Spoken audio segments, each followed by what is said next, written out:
to have 80,000 people, well, actually, I think it's 800,000 spectators. I have 800,000 people cheering you on. There's nothing like it. I guarantee, sign up if you get the chance, start training. You will not regret it. Although, to be fair, I did kind of regret it at mile 35 or kilometer 35, but then I got over it. We don't talk about that. Don't think that's a problem for future entrants. 20 miles, 4:23 from Sebastian Sawe. That's why Jacob Kiplimo isn't with these top two.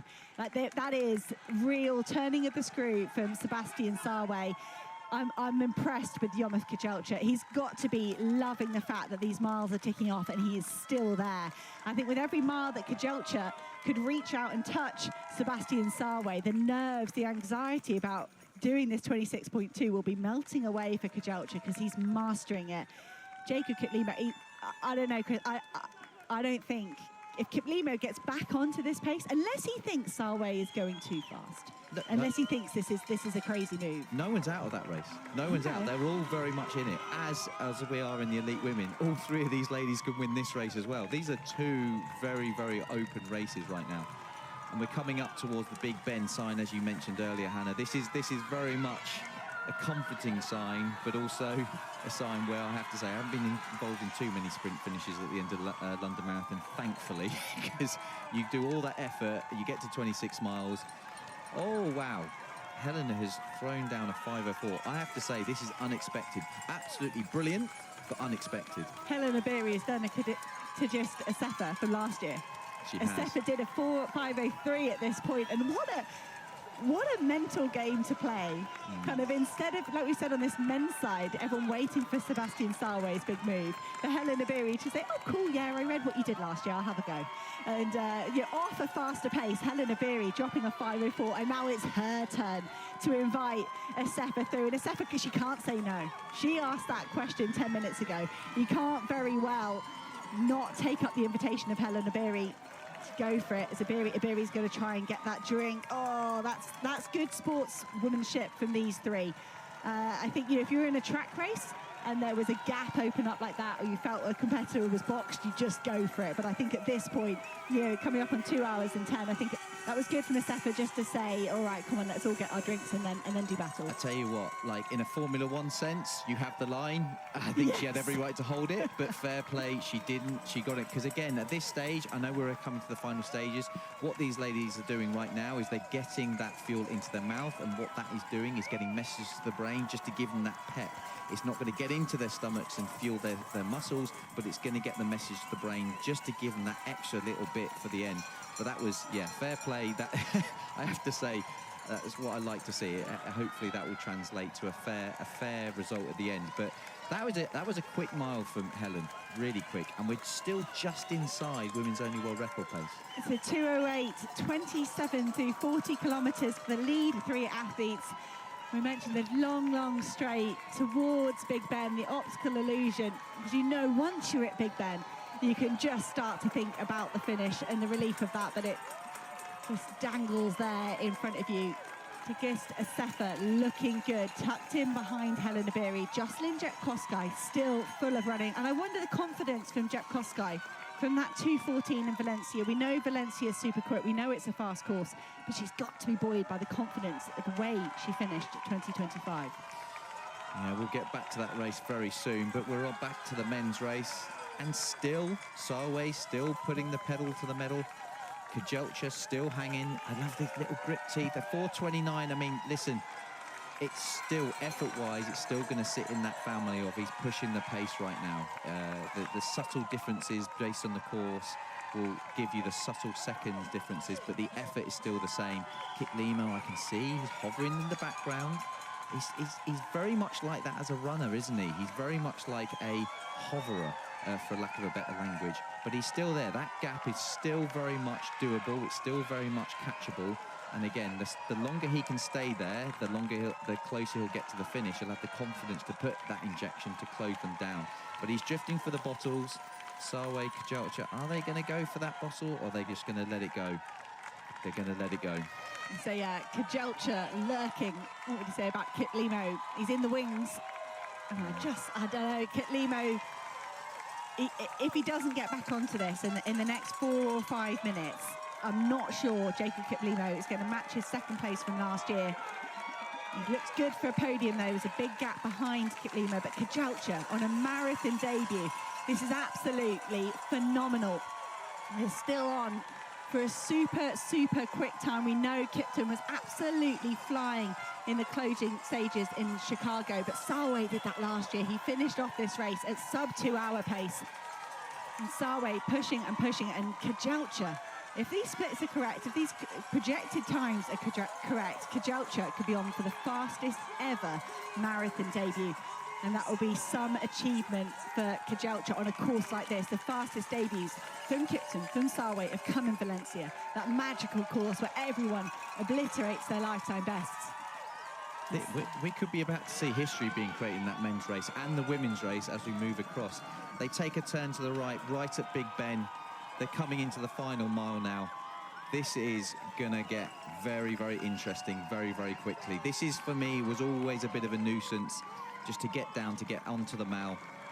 But at the same time, the comfort to know that you are going to start seeing the signs that says 800 meters to go, 400 meters to go. But they need to concentrate. This is the part where you need to concentrate, because little things matter and your body is on the edge. You don't want to over surge, over move, a little sideways movement, because you don't want to start to create a little bit of cramp somewhere in the body. So they need to concentrate, because every decision they make between now and the finish matters. Helen's at the front, she's punching the air, she's rocking and rolling as we talk, but it's no different to how she looked at the start. That is just how she moves. Asefa, 5:48, so they have significantly slowed and they're building up to a bit of a finish. We need to see if the women's only course record is, world record is still on course, but the fact is the winner is still up for grabs.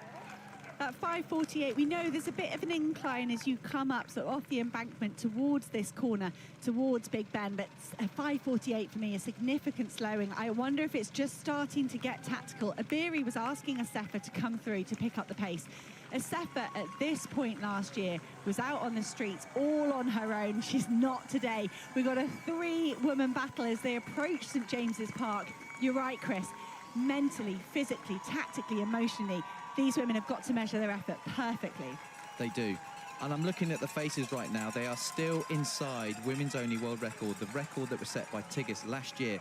Helen's putting a little bit of a surge. You look at the faces, and Asefa, she looks calm, she looks relaxed, but don't let looks be deceiving. They're all very much in this. They're all very much battling to the end. And Helen's pumping her fist forward, getting that extra body movement forward from her upper body. It's very, very deceptive, very, very efficient, very, very powerful. And we're coming up to a right turn and another right turn, and they will see the finish. Are we going to see a three-way battle? Could we see one of the smallest winning margins we've seen in London Marathon history? We've had some tremendous sprint finishes in major marathons, particularly on the men's side. When you think back to the World Championships, though, on the women's side, Asefa came out on the wrong side of that sprint finish. She came out on the wrong side of the sprint finish at the Olympic Games. Asefa was dominant last year.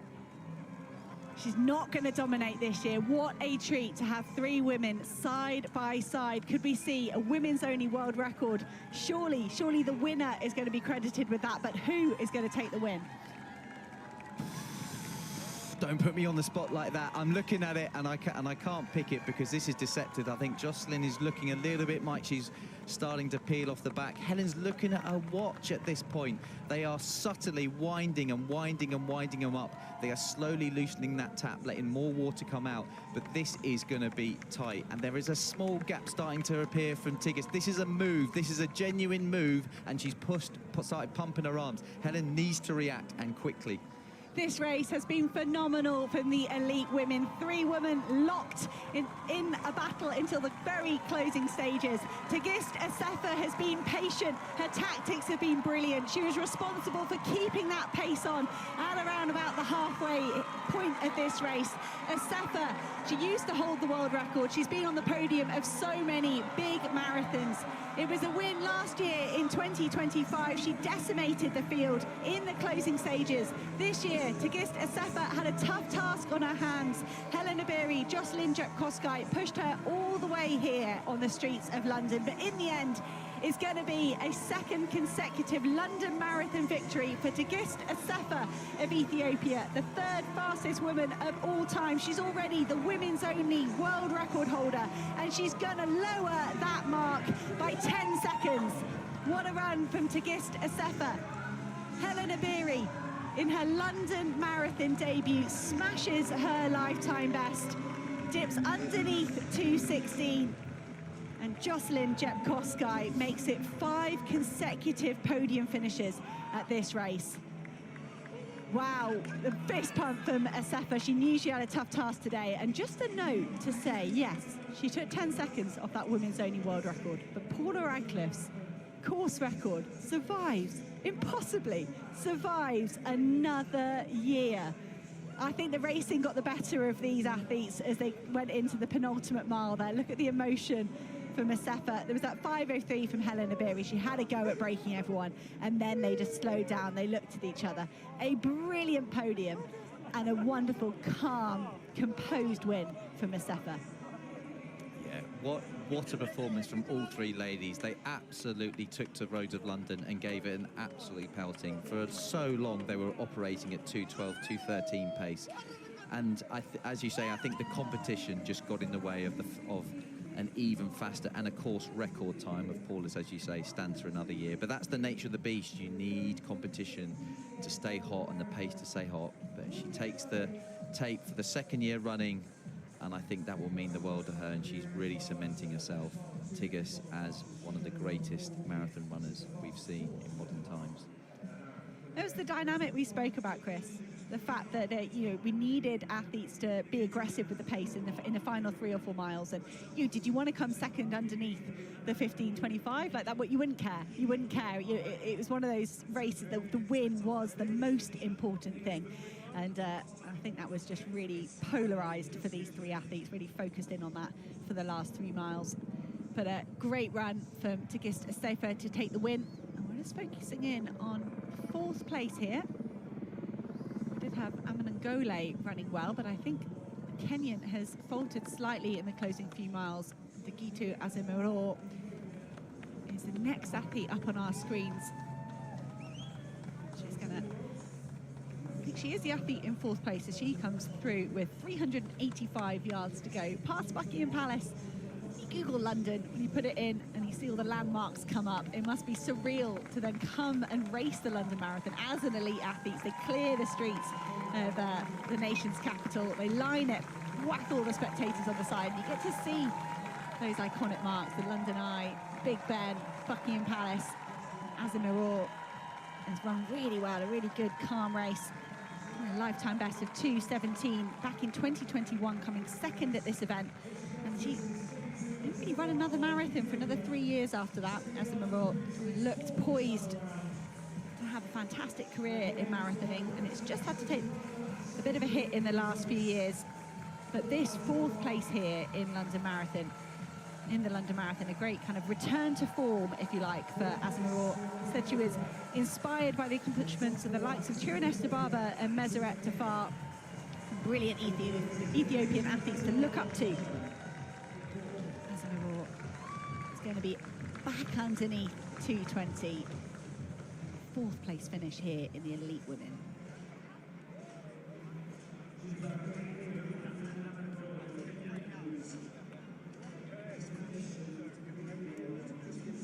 Showing the effort of the full marathon distance here. Those 3 are up on their feet. There's a lot of emotion kind of going on with the support staff, if you like, the agents, the coaches, the family across the line here. And I don't know, Chris, as we look back just briefly on this race, Helen Obiri, that 5:04 at 24 miles, was that the wrong call? Was it too much too early? Listen, I think I'm sure the team will look back and see how they may have been able to do things differently. But at the moment, you just got to enjoy the fact you're on the podium. It was always a good sign if I finished in time to see those photos at the end. If I took too long, I didn't get to see the elites having their photo. We move across to the men's. Now, this is seriously into world record territory. We need to get the 40k split, but at 35k, they were right on the nose of Kipton's world record here. This is, and they have not let up. Kajelcha's still there. Kiplimo, as you can see in the background, I think he's relenting, but he's every excuse to relent, because this is genuinely, we might be seeing history in the making. I might be eating all my words that I said earlier on. I did not think the world record was under threat, but they were 60-30 or 60-29 to be precise at halfway, and they needed an incredible second half, close to sub 60 for the second half. And this is possible. Sarway is keeping his foot down, Kajelcha is staying there, and they are both looking like they could go, if we get the right split in the next few moments, we could be seeing history. So we had the rise, we're just looking back into the background here at one of the tunnels, and you do have a rise out of that. That slows the athletes ever so slightly as we have a look at Amanangole of Kenya coming through for 5th place. Commendable, I still think, that first 15 kilometres, giving herself a shot at running with Iberi, Asefa, Jepkoskai, but Amanangole has had a tough second half here, I think. Respectable time though, 2:21:20 or so for Amanangole. She's the 2-time winner of the Abu Dhabi Marathon, and now she can call herself a London marathoner, 5th place finisher. She looks in a bit of trouble there, Amanangole. Back to the elite men's. I'm nervous about this split. I've got to say, I really am nervous about it, because as you can see, we're coming up to Big Ben. They both look like they have the look on their face that we can go all the way here. They're within 10 minutes, and they will know in their own bodies, they will know in themselves what they've got left. The only question mark will come down to the sprint. When I do inject the pace, do I have the ability, and how long I have the ability to go way above my red line? But both right now have got the energy to get to the end, and I think we are seeing the first two. As it stands, I think Kiplimo is not going to see one of these two blowing up and coming back to him. I think we are seeing the first two away and gone. It's now about records. A 4:12, wow. Oh. Wow.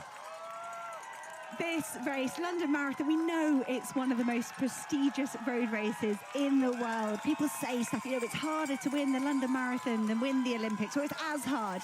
But it's not renowned as being a super fast course. We've got the likes of Valencia, of Berlin, of Chicago. That's where you go to chase records. But today, Sebastian Sarway and Yomif Kajelcha are challenging the fastest time. How is he looking so relaxed? How does he look this relaxed? Both of them? Well, more Sarway, but they both, it's incredible. And Sarway just weaving. So Sarway going for a drink here. This would be the final drink. Kajelcha, I don't know, he's looking sideways ever so slightly. There's a bit of wasted energy there, just in terms of chopping and changing. We're splitting hairs here if we're going to get near Kelvin Kipton's world record of 2:05:35. There you can see the results from the last few years. That course record of Kelvin Kipton, 2:01:25 back in 2023. It wasn't ideal conditions there. It was slightly wet underfoot. I think everyone thought the likes of Sebastian Sarway and Jacob Kiplimo could challenge that 2:01:25, but Sarway has pushed this race into the uncharted territory. And we've got to be honest here with Sarway. He's the one doing the work. He's the one pushing this pace. Yeah, I'm desperate. Oh, my word. They are absolutely flying. They are not just inside world record time, they're inside 2 hours, sub-2 hour territory. Not just, we thought if this was ever going to happen, it will be one athlete on their own, completely in their own world. We're seeing 2 athletes, and Sarway is still pushing. He's trying to win this race, and he is on sub-2 hour pace. And Kajelcha is not letting up. I literally cannot believe what I'm seeing right now, Hannah. These are 2 athletes. This is a debutant in Kajelcha. He's come from the track. He is an ex-world record holder over half marathon. He is a highly decorated track athlete. He's treating this marathon like it's just another event to do, and he's just not even taking the time to warm up. We are seeing history in the making right now. This is better than you ever could have expected. We knew there were good conditions. We knew it was a phenomenal field. But this, from Sebastian Sarway, doing the work, pushing the pace. Everyone has spoken about whether Sebastian Sarway could challenge the world record. Everyone around him, his coach, his agent, himself, has said, don't let's start talking about sub-2 hours. That's too exciting.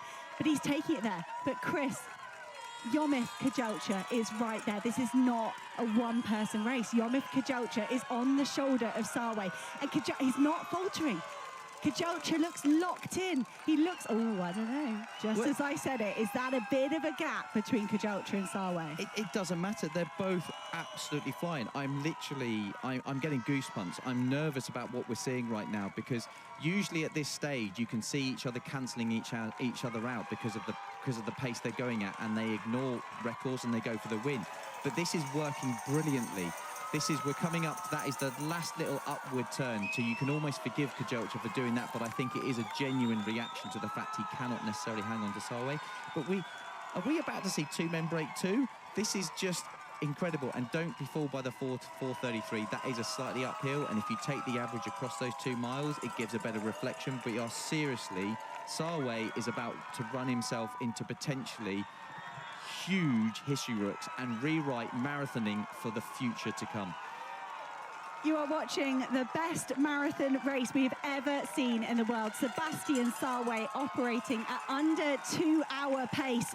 Yomif Kajalcha on his debut, just in the final few stages, having to give way to Sarway. We talk about this elastic between athletes. You can just stretch that elastic band and at some point it snaps. I think it's about to snap for Yomif Kajalcha, but you can excuse the Ethiopian for not being able to live with Sebastian Sarway.